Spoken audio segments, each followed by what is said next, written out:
Welcome, Miss Chloe F. Maturan. This is our activity for Assignment 3 for Part 3 Cognitive Development from Lesson 13 to 16. Part 3 Cognitive Development. So let's start first with cognition.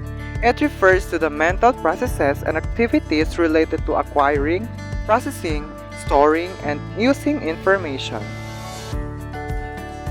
It encompasses various aspects of thinking such as perception, memory, problem solving, reasoning, and decision making.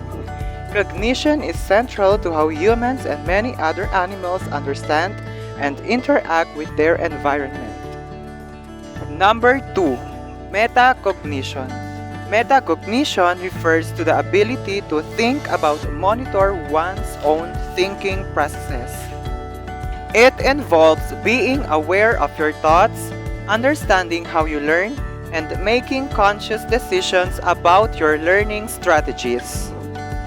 Number 3. Schema. Schema refers to a mental framework or organized structure that helps individuals organize and interpret information about the world. Schemas are developed through experiences and serve as a templates for understanding and responding to new information or experiences. They play a crucial role in how individuals acquire, process, and store knowledge as they grow and learn. Number 4. Assimilation.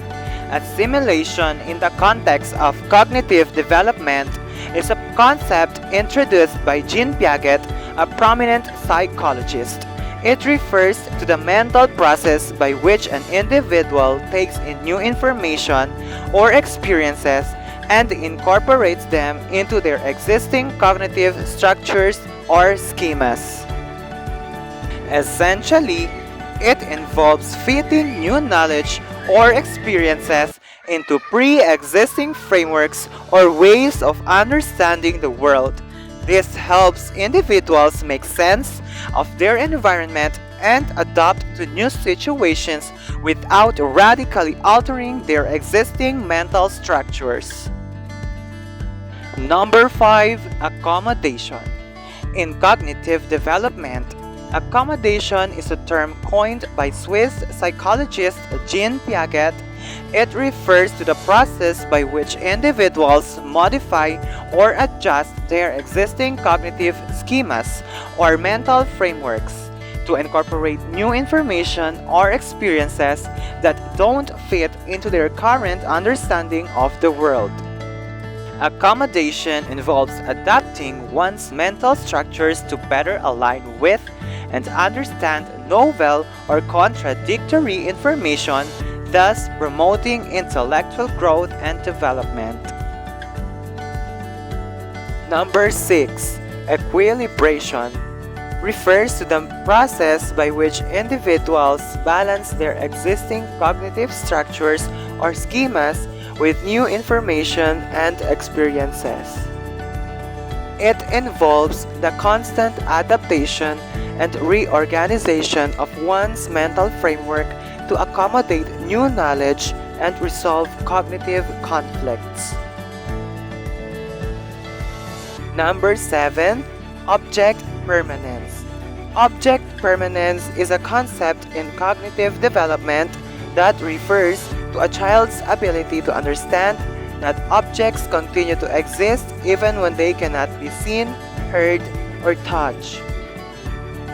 This development typically occurs during infancy around 8 to 12 months of age and is a fundamental milestone in a child's understanding of the world. Number 8. Animism. It is a type of egocentric thinking exhibited by young children, typically in the pre-operational stage of development around ages 2 to 7. Animism involves attributing human-like qualities, intentions, and emotions to inanimate objects, animals, or natural phenomena. Children may believe that objects such as toys, the sun, or even the wind have thoughts, feelings, and intentions similar to humans. This is part of child's early attempts to understand and make sense of the world around them. Number 9. Transductive reasoning refers to a type of reasoning where a child draws specific conclusions based on individual instances or events, often without considering broader principles or generalizations. It involves making connections between events that may not have a clear logical relationship. For example, a child might believe that because their pet dog barks when the doorbell rings, the doorbell ringing must somehow cause the dog to bark, even though there is no direct causal link between them. Number 10. Symbolic function refers to the ability to use symbols such as words, numbers, or other abstract representations to represent and manipulate information mentally. This is a crucial milestone in a child's cognitive development and is typically acquired during the pre-operational stage of Piaget's theory. It involves the capacity to understand that one thing, a symbol, can stand for or represent something else, allowing for more complex thinking and communication. Number 11. Egocentrism refers to a child's inability to differentiate between their own perspective and the perspective of others. In the pre-operational stage of development, typically occurring in the children aged 2 to 7, tend to be egocentric, meaning they often believe that everyone sees, thinks, and feels the same way they do. They have difficulty understanding that others may have different viewpoints, thoughts, or feelings. Number 12. Centration. Centration refers to a young child's tendency to focus only on one aspect of a situation or object while ignoring other relevant aspects. This often leads to errors in judgment and perception because the child is centered on a single feature and doesn't consider the whole picture. Number 13. Irreversibility. It describes the idea that young children have difficulty mentally reversing actions or transformations. In other words, they struggle to understand that certain changes can be undone or reversed to return to the original state. For example, if a child is shown a ball of clay flattened into a pancake shape, they may believe that the pancake shape is permanent and cannot be turned back into a ball. Number 14. Reversibility. It is the ability of a child to understand that certain operations or actions can be reversed, returning something to its original state. For example, if a child is given a ball of clay and then shapes it into a pancake, they demonstrate irreversibility if they cannot understand that the pancake can be flattened back into a ball. However, when a child grasps the idea that the pancake can be reshaped into a ball, they have achieved reversibility in their thinking. Let us now proceed to number 15, which is the conservation. Conservation refers to the understanding that certain properties of an object or substance, such as its quantity, mass, volume, or number, remain the same, even when its appearance or arrangement changes. Let's proceed to number 16, which is decentering. Decentering in cognitive development refers to a child's ability to consider multiple perspectives, viewpoints, or aspects of a situation. Initially, children tend to be egocentric, meaning they see the world only from their own point of view. However, as they developed, they learn to decenter, allowing them to take into account the thoughts, feelings, and viewpoints of others. Let us now proceed to number 17, which is the seriation. Seriation refers to the ability to mentally arrange objects or items in a specific order based on a particular characteristic. This characteristic could be size, weight, length, or any other relevant attribute. Seriation allows individuals to understand and manipulate the relationships between objects in a series, such as arranging objects from smallest to largest or vice versa. Number 18, hypothetical reasoning, refers to the ability to think about and explore possible scenarios, events, or outcomes that are not necessarily based on current reality. It involves considering what-if situations and making predictions on drawing conclusions based on hypothetical information. This type of reasoning becomes more advanced as children develop and is an important aspect of cognitive growth, allowing individuals to plan, problem solve, and engage in abstract thinking. Number 19, analogical reasoning. It refers to the ability to recognize and apply similarities between different situations or objects in order to draw conclusions. It involves making connections between familiar and unfamiliar concepts by identifying shared characteristics or relationships. The last but not the least to complete the 20 cognitive developmental theories is deductive reasoning. It refers to a type of logical thinking where individuals use general principles or premises to reach specific conclusions. It involves the process of starting with a broad statement, the premise, and then applying it to a specific situation to draw a logically sound and specific conclusions. So now let's proceed to the overview of the theory Jean Piaget's cognitive developmental theory and its 4 stages and its meaning. His theory is a prominent framework in the field of developmental psychology. It outlines how individuals, particularly children, progress in their cognitive abilities and understanding of the world as they grow. The theory suggests that cognitive development occurs in distinct stages, each marked by specific characteristics and cognitive abilities. So now let's proceed to the first stage of Jean Piaget's cognitive developmental theory, the sensory motor stage, 0 to 2 years. During this stage, infants explore the world through their senses and actions. They develop object permanence, which means they understand that objects continue to exist even when they are out of sight. Second stage, which is the pre-operational stage, 2 to 7 years. In this stage, children begin to use symbols such as words and images to represent objects and ideas.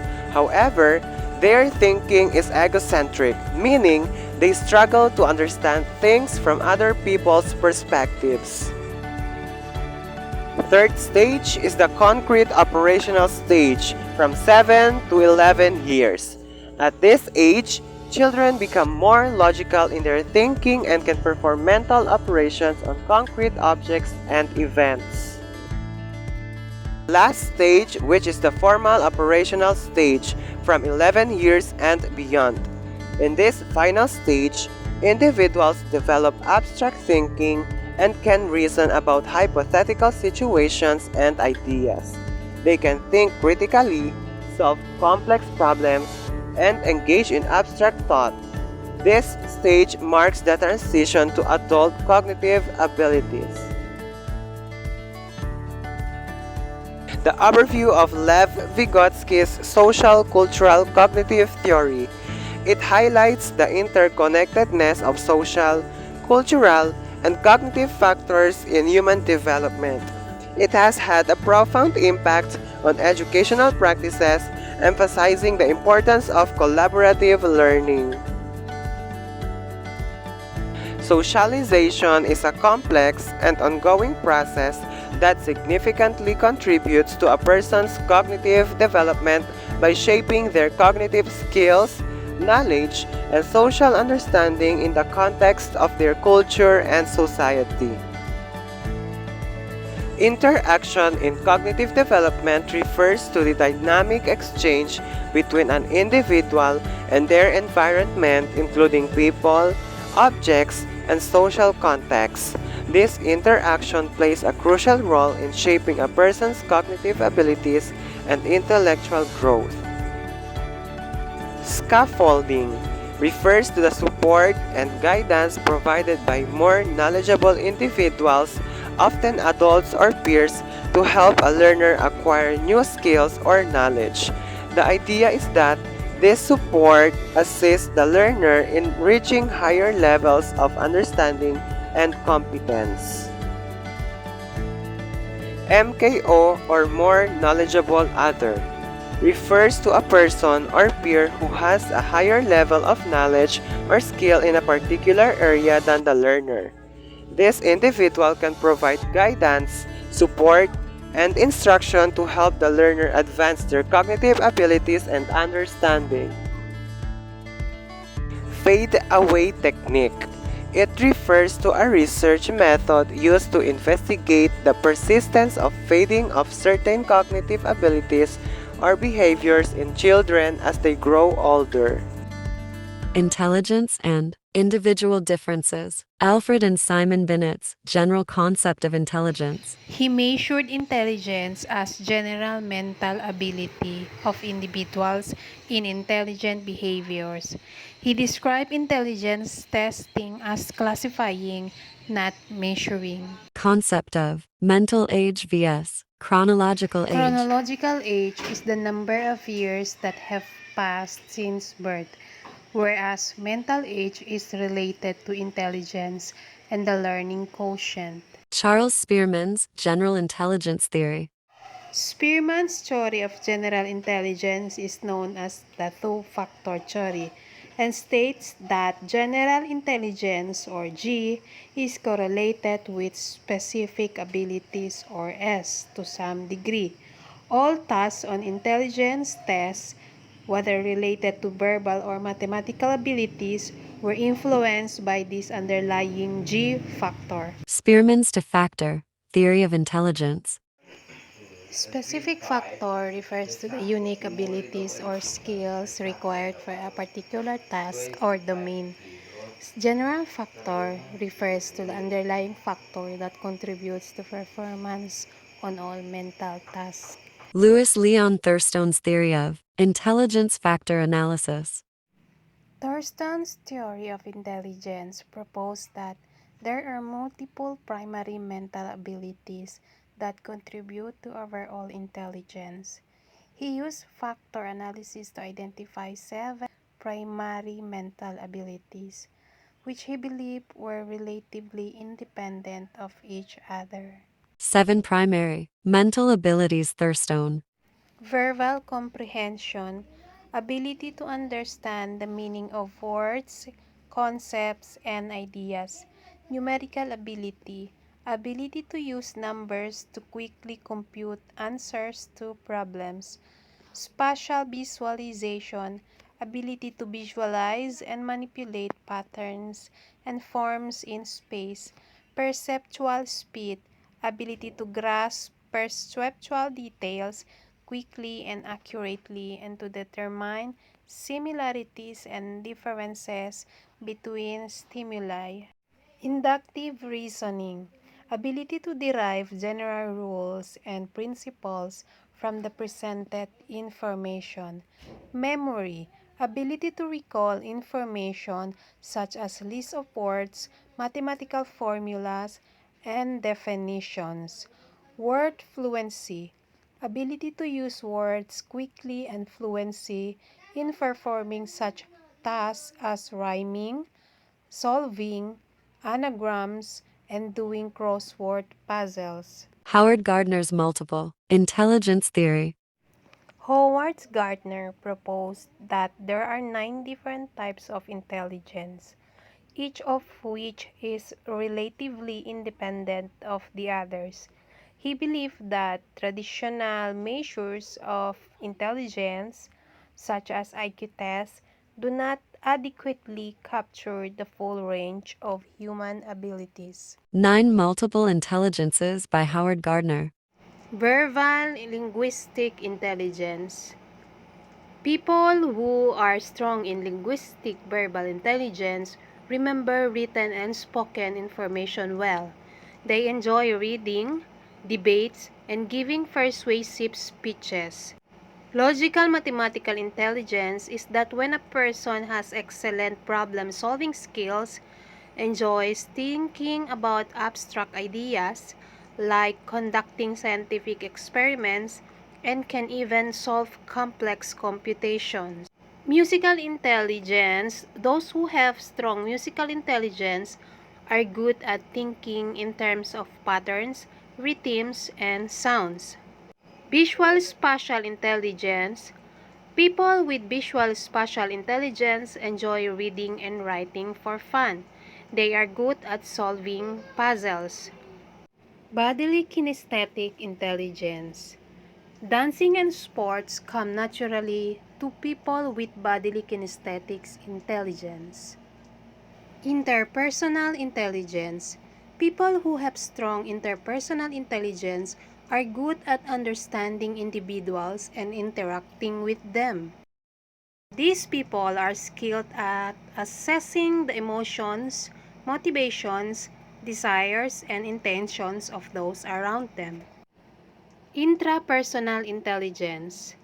Individuals who are strong in this kind of intelligence are aware of their emotional states, feelings, and motivations. They tend to enjoy self-reflections and assessing their personal strengths. Naturalistic intelligence. Such people are more in tune with nature and are often interested in nurturing, exploring nature, and learning about new species. Existential intelligence. Such people have the sensitivity and the capacity to tackle deep questions about human existence, such as the meaning of life, why is it that we die, how did we get where we are today. Lesson 15. Factors affecting cognitive development. The first factor is environment. Environment significantly influences cognitive development, with a motivating and positive environment enhancing a child's intelligence, as noted by Locorto 1990.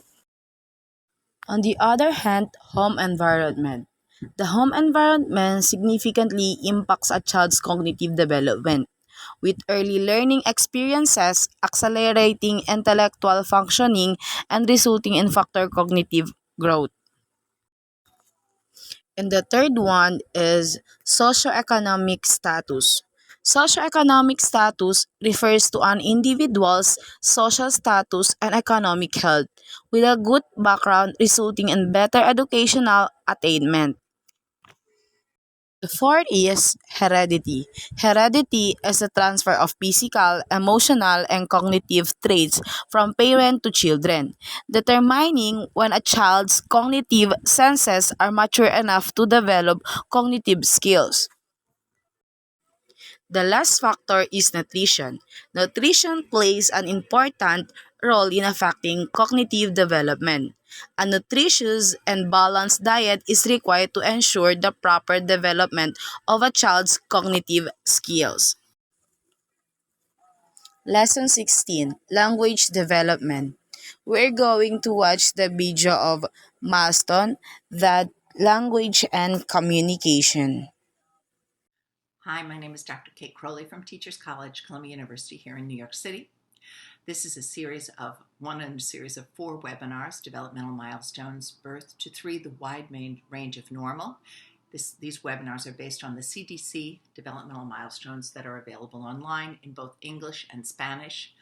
I made these because those are separate files, and I wanted to give a webinar that people could follow and then learn from and then apply their knowledge.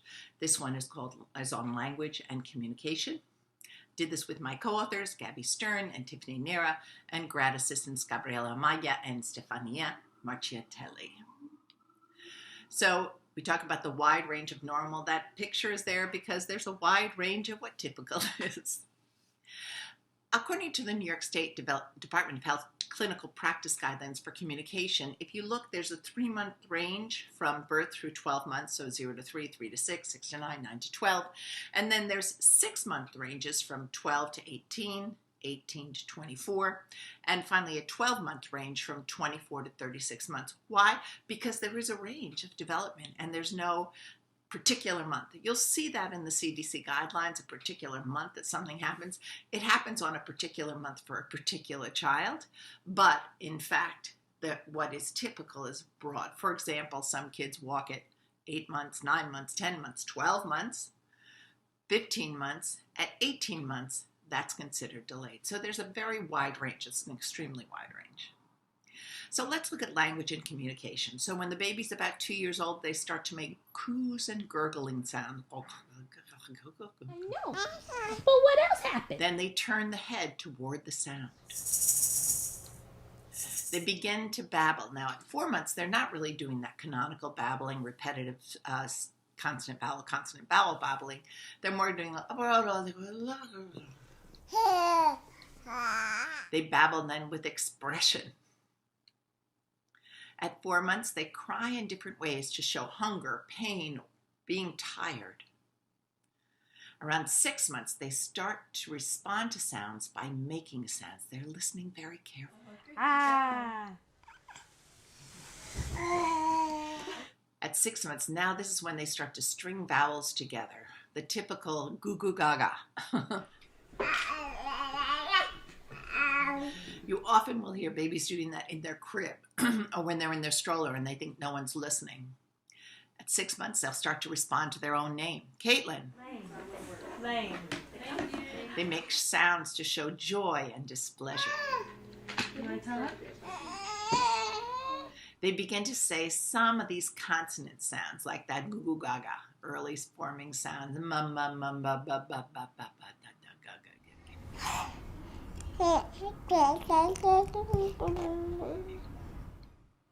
They understand no. Now at about 9 months, I've seen 6-month-olds that when you say no, they get it. They might pause. 9 months, they do understand no. Often they just ignore it. I'm thinking about pushing the food over the stand that they sit in when they go to eat at the table, and they throw food over and they hear no and they crack up. No, no, no.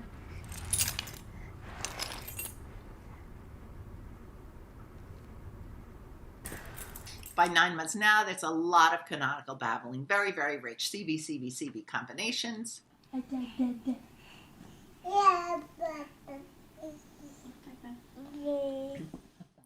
They start to really copy sounds and gestures of others. This is probably when we're with the animals and they're going cock-a-doodle-doo and moo, and that kind of stuff starts. They start to use their fingers to point at things. They respond to simple spoken requests. Give me the book. Thank you.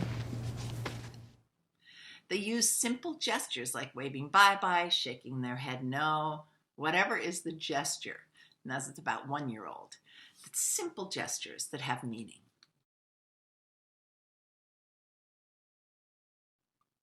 They make sounds with changes in tone. Say good morning. Hi. Yes, hi. Say hey. Hi. Hey. Yeah. They, around 1-year-old, they start to say sounds like uh-oh, those kind of things. Big boy, up. They try to say words you say at 1 year. I remember Caitlin's first year was exactly on her first birthday, and she said ba, which became ball, baby, everything, virtually everything that began with a B. She did develop. At 18 months old, they say several single words. That's what we're looking for. So as I said, it can happen earlier, it can happen a little later. They shake their head no.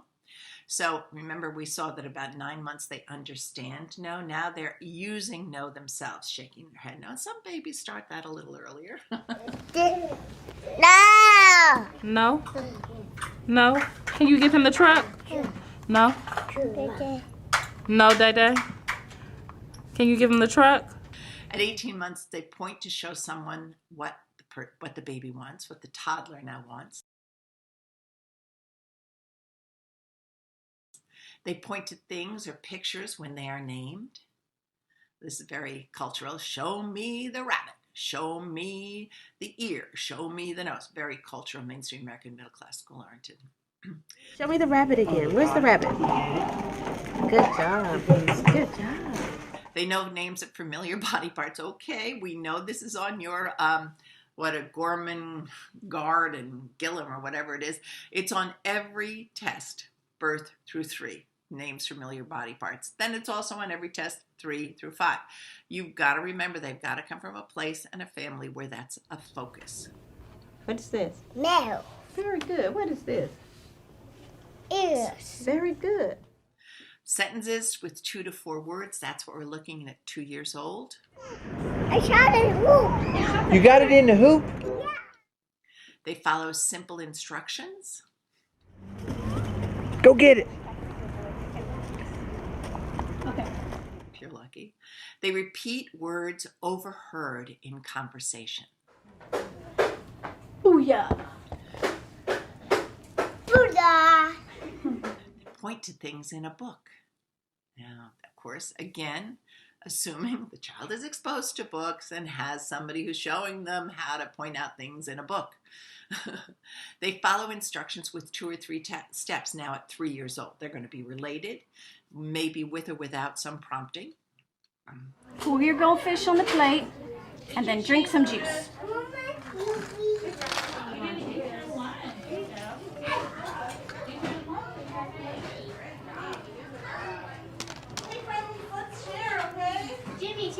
They can name most familiar things. They have names for a lot of things. What is this? A phone. Very good. What is this? A block. What is this? A crayon. What is this? A book. What is this?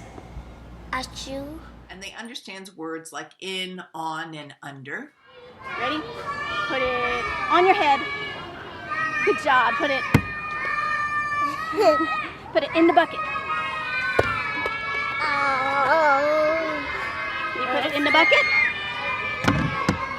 Can you put it under the green toy?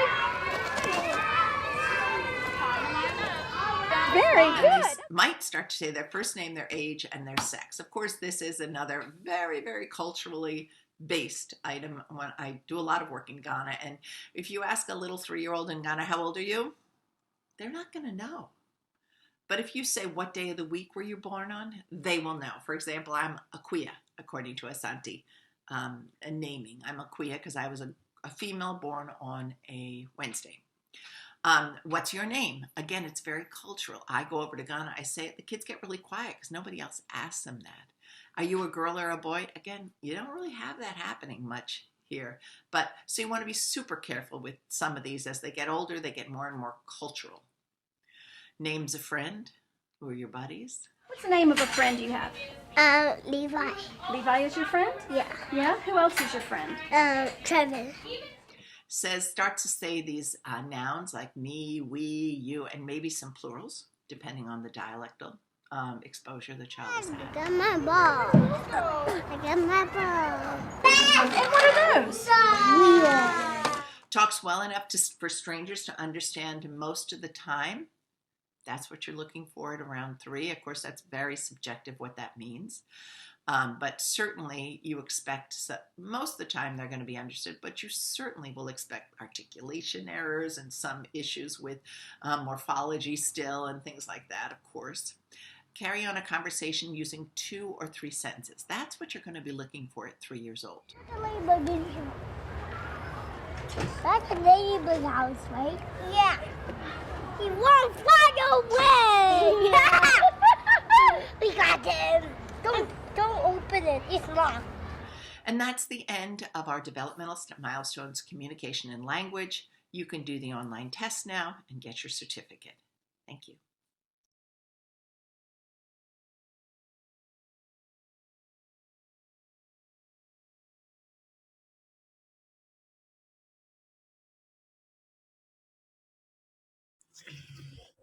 The main idea of the different language development theories.